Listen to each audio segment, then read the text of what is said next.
DYAF CMN Bacolod Radyo Totoo 11:43 Ang kusog sang kamatuoran.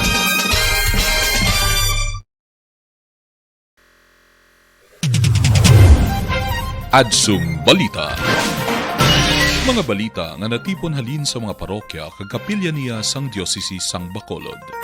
Kag mga pangulong dinalan sa bahin sang lokal, nasyonal kag pangkalibutanon nga mga hitabo.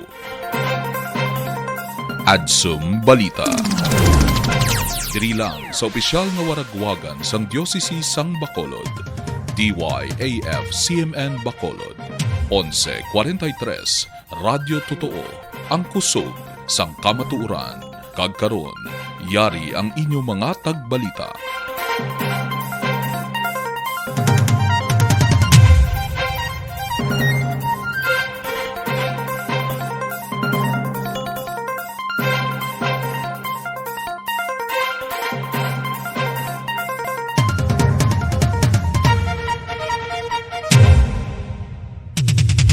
Kadaisi sa Bacolod, mayaga sa tanan natong nga tagpalamati, Pebrero 25, 2021, 35th anniversary sang EDSA People Power Revolution. Kag ini ang Adsum Balita. Ako si Father Roy Christian Azogon. Kag ako naman si Julie Gonzalez. Kag yari na itong managabaga nga mga balita. Adsum Balita. CBCP News, dapat ipadayo ng pagpangita sa hustisya sunod sa papal nunsyo sa pagsaulog sa anibersaryo sang EDSA Revolution. Samtang balita naman gikan sa mga parokya sa Diocese sang Bacolod, 73 ka mga lectors kag commentators nagpanaad na sa ilang ministry sa parokya sang Immaculada Concepcion sa Murcia. Mga relyoso nga imahe sa isa ka simbahan sa Legazpi City ginpangguba. Kag para naman sa Vatican News, Holy See liwat nga nanawagan sang nuclear disarmament kag arms control. Kaso sa COVID-19 sa Pilipinas nagsaka na sa 566,000. Kag Direktor sa Religious Education Department sang UNOR nagpaambit na hanungod sa misyon. Adsum Balita. Kagkaroon para sa detalye sang aton mga balita, dapat ipadayon ang pagpangita sa hustisya sunod sa papal nunsyo sa pagsaulog sang anibersaryo sang EDSA Revolution. Sa siningan daw Pebrero 25, ginasaulog ang ika-35 nakatuig gumalin sang nanabo ang gitawag nga Bloodless Revolution, ang People Power Revolution o kun EDSA Revolution sadtong tuig 1986. Sa pagsaulog sang misa sang Apostolic Nuncio sa Pilipinas, Archbishop Charles Brown sa EDSA Shrine, iya ginpayag nga wala gihapon sang kalinungan kung hindi maaguman ang hustisya sosyal. Suno pa kay Archbishop Brown nga ang hustisya ang sansaran sa kalinong sa sosyedad, kag kung wala ini kag hindi mabaton sa mga tao, nagaresulta ini sa pagpamintas kag kinagamo. Ginatagan man sang italupangod ni Archbishop Brown nga wala sa matutud nga hustisya sa tunga sang tuman nga di pagkaalalangay. Suno pa sa iya nga ang pagkawala sang ginadampigan nga kagustisya ang nagaysayuran nga ginarespeto ang pagkaalalangay sang dignidad. Samtang nanawagan man si Bishop Broderick Pabilio sang Archdiocese sang Manila sa mga Pilipino nga hindi magpabaya o hindi pagpabayan ang panaad sang kahilwayan sang EDSA. Ang 1986 EDSA People Revolution ang tipon sang minilyon ka mga Pilipino gikan sa nagkalain-lain nga sektor sa pag-usoy sang Epifanio de los Santos Avenue kon EDSA sa pag-untat sang diktadurya ni Santo Anay Presidente Ferdinand Edralin Marcos kapag duso sang kahilwayan kag demokrasya. Ini ang nagpanguna sa pila ka mga demonstrasyon nga nagkalain-lain nga mga duog sa bugos nga pungsod. Apang gitiguluhan nga Bloodless Revolution ay sa karevolusyon nga ginpatuman paagi sa malinong nga paagi. Adsum Balita. Kadto kita sa mga balita sa mga parokya sa Diocese sa Bacolod, 73 ka mga lectors kag commentators na nagpanaad na sa ilang ministry sa parokya sang Immaculada Concepcion sa Murcia. Nagsugod o kon magasugod na sa ilang ministry ang mga bag-ong lectors kag commentators sa parokya sang Immaculate Concepcion sa Murcia matapos ang ilang komisyon sa nagligad nga Pebrero 23 May report ang aton SOCOM correspondent nga si Mary Grace Belieza. Maayong adlaw mga kaabyanan, yari kita karon sa parokya sang Immaculada Concepcion, kung sa diin mayara sang 73 ka mga lectors kag commentators ang ginkomisyonan. Ang ini nga hilikoton ginsuguran sa recollection sa mga ginikanan, ang ginpangunahan ni Reverendo Padre Michael Cuenca Maria. Pagkatapos ini, amo ang malipot nga talk nga ginhatag ni Reverendo Padre Henry Dunasco, nga Director sang Commission on Liturgy sang Diocese sang Bacolod. Kagamuman ang selebrante sang Santos nga Misa, kaupod ang Bikaro Paroko sang Immaculada Concepcion nga si Father Ricky Boy Atiliaga. Suno kay Father Henry, bilang isa ka lektor, ang pagserbisyo hindi lamang para sa Ginoo, kundi para man sa isig katawo. Ini si Mary Grace Belieza, your SOCOM correspondent. Adsum Balita. Ang oras aton sa Diocese Bacolod, alas 8:12 na, kag sa ato nga pagbalik, mga reliyoso nga imahe sa isa ka simbahan sa Legazpi City, ginpangguba. Padayon ang pagbantay sa mga balita. Diri lamang sa Adsum Balita. Adsum Balita.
CMN Bacolod, Radyo Totoo, 11:43, ang kusog sang kamatuoran.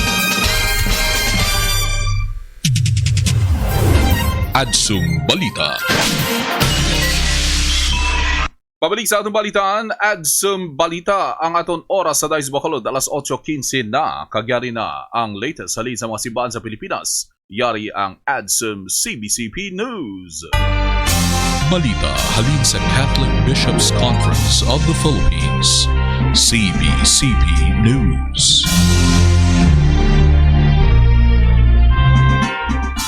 Mga reliyoso nga imahe sa isa ka simbahan sa Legazpi City ginpangguba.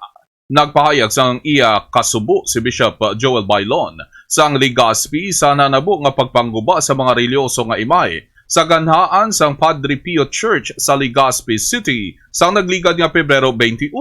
Sunod sa kay Bishop Bailon nga ini ang irresponsable nga akto ang ginhimo sa mga tao nga wala sa ila husto nga paminsaron. Dagpangabuyo naman ang obispo nga hindi na matabo liwat ang pagpangguba. Sang nagligad duaman kakapilya sa isla sang Basilan ang gipanguba, samtang nagpanawagan naman si Bishop Leo Dalmau sang Isabela nga hindi pagpanugutan nga mga insidente ang magtuga pa sang duga nga kaugot. Pahanugdom pa sang obispo nga hindi magpahanugutan ang nga diktahan sa mga agenda nga sini mga tao nga nagahimo sang pagpangguba.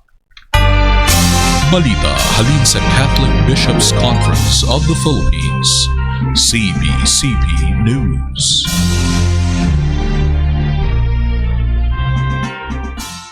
Samtang kadto naman kita sa mga balita gikan sa Roma, ini ang Adsum Vatican News. Balita sang pangkalibutanon nga simbahan, News from Rome, Vatican News.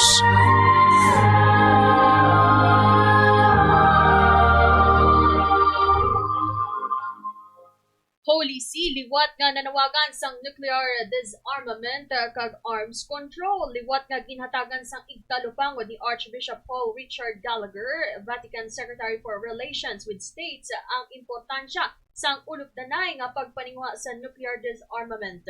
Ini ang gipahayag sang Arsobispo sa isa ka mensahe sa high-level segment sang 2021 session of the Conference on Disarmament sa Geneva, Switzerland. Ginadagan sang tumok sa opisyal nga ang seguridad ang isa sa mga ginalauman nga maangkon sang katawhan magluwas sa kalinong. Sunog pa sa kay Archbishop Gallagher nga magluwas nga importanteng disarmament sa nuclear, biological kag chemical nga mga hinganiban. Iniman ang mahimo ipatuman sa mga nagaduging nga military competition sa outer space o kung sa agwa na sang kalibutan. Kag subong man sa patag sang cyberspace kag artificial intelligence o kon AI nga makit-an suno sa iya sa makamamatay nga mga sistema sang hinganiban. Isa man sa ginatagan sa igtalupangod sang Arsobispo ang illegal nga pagsupply kag pagbaklanay sa mga armas kag mga eksplosibo.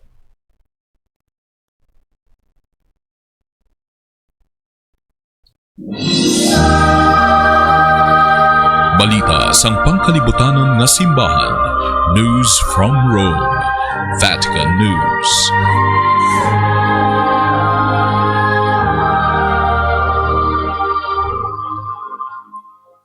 Ang oras naton sa kanginan alas 8:19 na kag sa atong pagbalik latest update sa COVID. Kaso sa COVID-19 sa Pilipinas nagsaka na sa 556,000. Padayon ang pagbantay sa mga balita diri lamang sa Adsum Balita. Adsum Balita.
DYAF CMN Bacolod Radyo Totoo 11:43 Ang kusog sang kamatuoran. Adsum Balita. Pabalik sa inyo programa sa aga, Adsum Balita, kag ang oras sa Dais Bacolod, alas 8:22 na. Kagyari na ang aton latest sa COVID-19. Kaso sa COVID-19 sa Pilipinas, nagsaka na sa 566,000. Nagsaka na sa 566,420 ang kabilugan nga kaso sang COVID-19 sa Pilipinas. Matapos nga nakarecord sang 1,557 kabag-o nga mga kaso sang impeksyon ang Department of Health sang kagapon nga adlaw. 22 ka mga pasyente nga dugang nga nagtaliwan sa masakit, kag ang death toll ang yara na sa 12,129, samtang 392 naman ka mga pasyente ang nag-ayo sa impeksyon, kag ang recoveries ang yara na sa 523,321. Sa 30,970 ka aktibo nga mga kaso ang sang COVID-19 sa Pilipinas, 88.5% ang mga may mild symptoms, 5.9% ang mga wala sang simptomas, 2.5% ang critical ang kondisyon, kag 2.4% naman ang severe. Adsum Balita. Direktor sang Religious Education Department sang UNOR nagpaambit na hanungod sa misyon sa interview sang programa 40 Misyo Agentes Pinas ang aga sa kay Reverend Father Romeo Ben Potencio Jr. OAR, ang Direktor sang Religious Education Department sang University of Negros Occidental Recoleto sa UNOR. Iya naging paambit ang iya nga misyon subong man ang iya sini nga mga kabudlayan. Yari ang kabahin sang among nga interview. First is normally it naturally knocks at your door. May mga tao nag-imbitar maghatag sang talk, recollection, and even the last recollection that I gave was on the theme sang aton nga 500 years of Philippine evangelization, gifted to give. No? So para sa ako, ang akong mission is whatever is asked of me in whatever assignment I am, I try to respond to it, no, whether giving talks, conferences, classes. So that's actually that's my space of evangelization. Kasi mo, Father, nakabal mo kagina, it takes a lot of things also to persevere, no? Yes, yes. Para sa imo, anong nag-sustain, in a sense, kung pila ka nakatuig sa ministry, kag anong nag-sustain sini, Father? One thing is, even sa formation palang gani, no? One thing is, ang prayer life, good. And the second element that I consider most important is openness.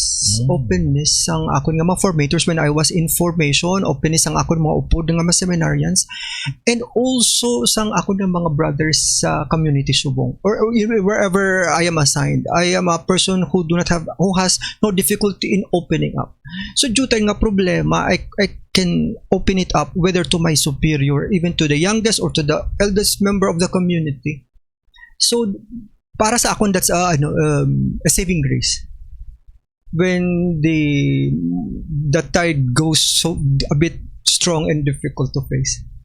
As I've said, no, firstly, to discover one's mission is to discover first your own giftedness. No, once you are gifted, it is based on that the mission that you will receive. And from that experience of being gifted, you will be discovering your own mission, whether you are called to married life, to religious life, to the priesthood.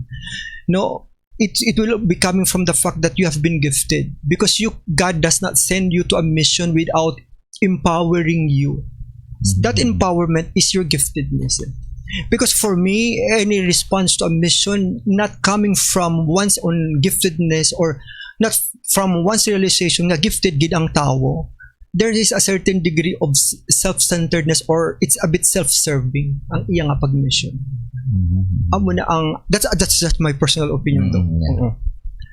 We have different avenues, no? Ara na da ang mga formation na ginahatag naton sa mga parokya, the recollections, the formation sa mga parochial groups. Ang confession is a very good avenue for this. Also, spiritual direction, pastoral counseling, aranada. But because for me, there are just basically three things that impede us to see our own giftedness. Number one, ang negativity.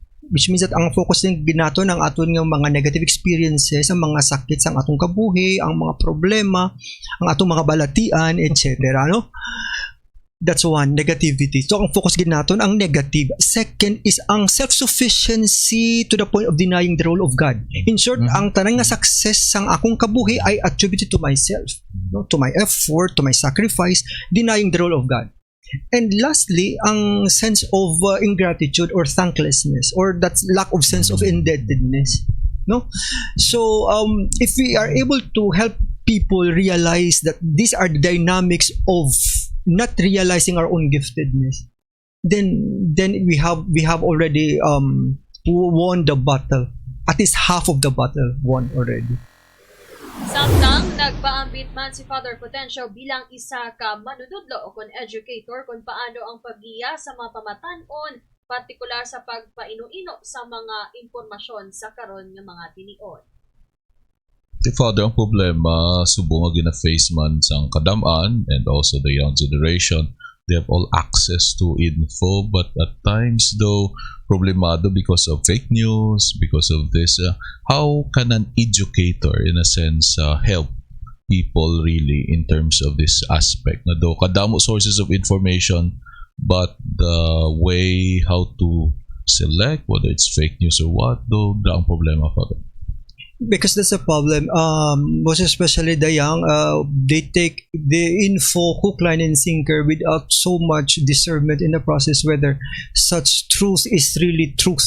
No, that's the problem. That is why, for example, sa religious education side, I am insisting, at least on our professors who teach theology, to allow the students to see correspondences between what you teach and in their lives, and this will educate them much rather than just simply teaching theology, the doctrine of the church, if they find no significance in them, and this has become a simple subject that they have to pass in order to have their degree.